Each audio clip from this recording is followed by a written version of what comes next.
to another one of my videos today. Today we're gonna jump into the topic on how would I treat my future kids once I become a father myself. So this would be pretty unique situation for that matter. You see, in regular situations, regular parental situations, in the classic cultural parental situation, or the parental family, in the classical family, you'd obviously have these three major values. Number one, discipline. The kid needs to obviously have some sort of discipline. They need to have some sort of thing that's going on with them. Number two, expectations. Children have a lot of expectations to follow, like such as you have to get good grades, you have to be this person, you have to take this path, you have to take that path in order to become successful. And the third one here, I'm not sure if I'm counting up or down. Just call this the third one that parents have is that there is that they are the children are the servants, and that the parents have the most power. This one right here is what I call a power imbalance. And number four, there are clear distinctions between what is right and wrong. So what I would make this differ in, because number one, parents on the other hand in cultural families definitely value clear distinctions between right and wrong. Number two, parents have a lot of expectations, lots of traditional expectations. You have to take this path or that path. Then another thing I believe that this one is that parents hold the most power. Kids do not are not in the decision making process. So this is how I would change it in my own future parenting. How I would treat my kids is in a more it's not a traditional way for that matter, but how I would do that is number one, for my own future children, instead of treating them as subordinates, instead of treating them as servants, like let's say get me a cup of water or get me my computer or something like that, I would never treat them like that. Instead, I would put purpose behind telling them to do certain tasks. Instead of telling them to do simple tasks such as uh, get me a cup of water, I would never say that. Instead, I would put purpose behind it. I would put purpose behind what's going on. You see, in classical parenting, there's this need for the for the kids to obey everything and anything that the parent says.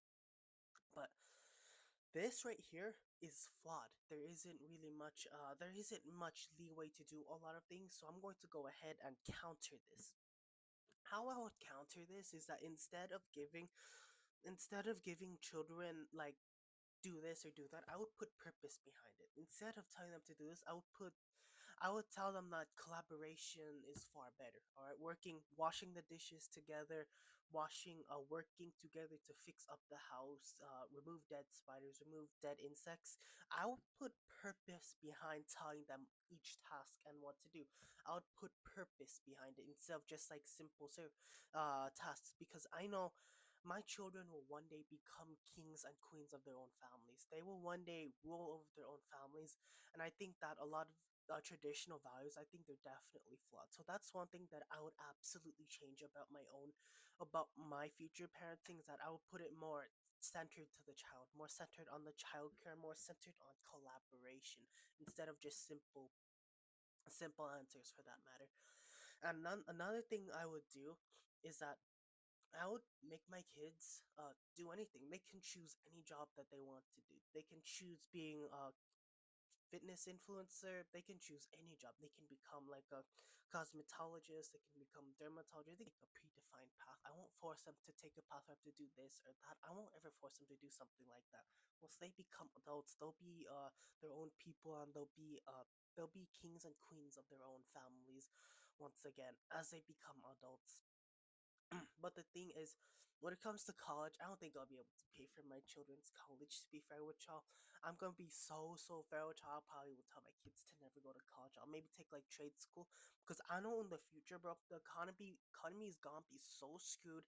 A college will cost like $100,000 a year, 200, $500,000 per semester, for that matter.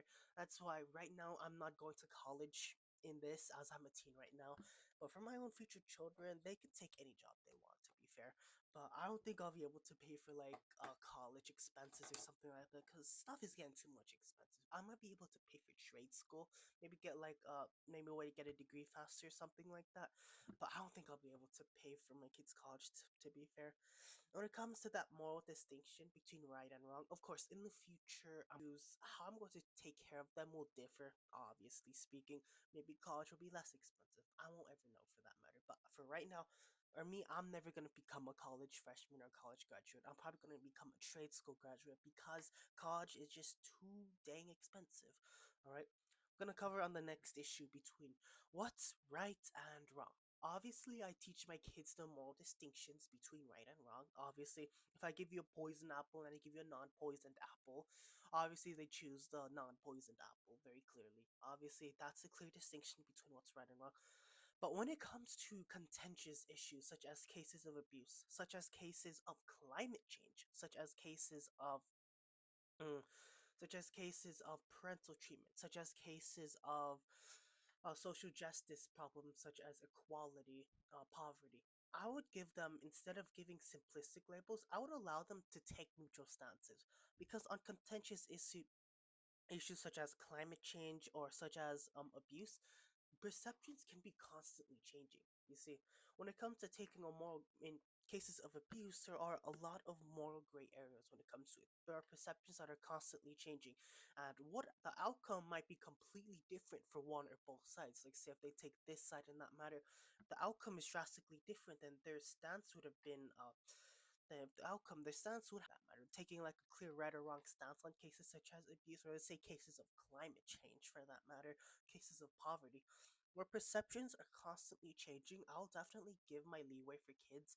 I would allow them to take a neutral stance or allow them to take a moral gray area because I believe that fostering looking at both sides and fostering collaboration in cases of abuse is very important to finding long term solutions. Instead of both sides, people who've seen rehabilitation and people who've seen abuse themselves, I think both sides working together instead of leading in reactionary reactions. I think that collaboration as a whole works together to create a united front against abusers instead of simple reactions. I think that's what's also important. Giving that leeway to allow for mm, hold on, giving that leeway to allow for a neutral stance, to have an understanding of both sides, I think it's very, very important.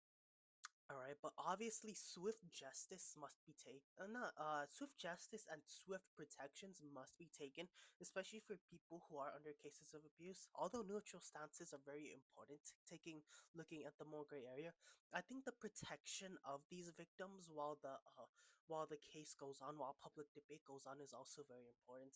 It's also very important to show empathy. I just have a timer right now, so I'm looking at my phone. That's why showing empathy and showing protection to a lot of victims out there while their cases are being looked at, I think it's also very important. It's also important to show them that they're not alone in the cause. You guys are not alone, by the way. While neutrality is also important, we also need to add that bit of empathy, add that bit of sympathy in order to soften the stance right there. Alright, but obviously when it comes to cases of poverty too, how it's going to be seen out is very different because when it comes to poverty, there could be a lot of gray areas too. When it comes to cases of uh, global poverty, many issues for that matter, might require a neutral stance and might require a simple look at gray areas for that matter, instead of just reacting to strong issues, instead of defining simple labels as just right or wrong. I think looking at complexity is also very important. That's something I'll definitely teach my kids in the future about. Empathy and neutrality are one of my core key traits here. So I think teaching them that instead of simplistic labels or right or wrong, I think that's definitely important too. So but then again, I advocate for a more centered approach on teaching my own future children, teaching the subsequent generation instead of treated them like the regular hierarchical status. Like we have the most power, they say everything that we do. I think that's wrong in my opinion.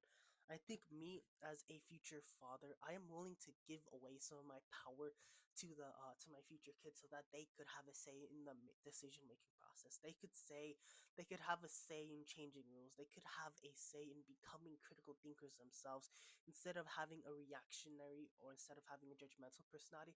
I think the nuance here of looking at both sides is very, very important. Collaboration over division is very important. That's a very core ideal that I have. And treating people, most importantly, with respect. Treating the other side with respect too, as they are people with their own personalities and their own uh beings as humans too. Treating the other side with respect is also very, very important, no matter what type of backlash goes against me or them. treating them with respect is still nonetheless important. It ensures that all sides remain are seen with a keen eye, and it ensures that all sides are made with an eye, a keen eye for that matter, looking at both sides, that they both have a good judgment, that they both are seen in both lenses for that matter, an empathetical lens and a critical lens, looking at each situation as it it's one of the most important key traits that I have when it comes to teaching future children, not just simple right or wrong issues. Instead of right or wrong, I'll also add neutrality and moral gray areas, and even other stances for that matter if it could ever arise. But I think collaboration and giving purpose behind telling them what task that they need to do is very important. Obviously speaking, but of course, the protections of people who are victims are also need to be valued too, while such public discourse keeps on going on, in my opinion. But when it comes to teaching future children, it's definitely going to be different. I won't treat them as people that need to obey me, but I will treat them as their own human beings that will one day become their own persons. They will one day become kings and queens of their own families. They need to be taught like apprentices for that matter. All the value that I could ever have brought up to adulthood, and even my wife's own value too. All that stuff needs to be brought up in my future family.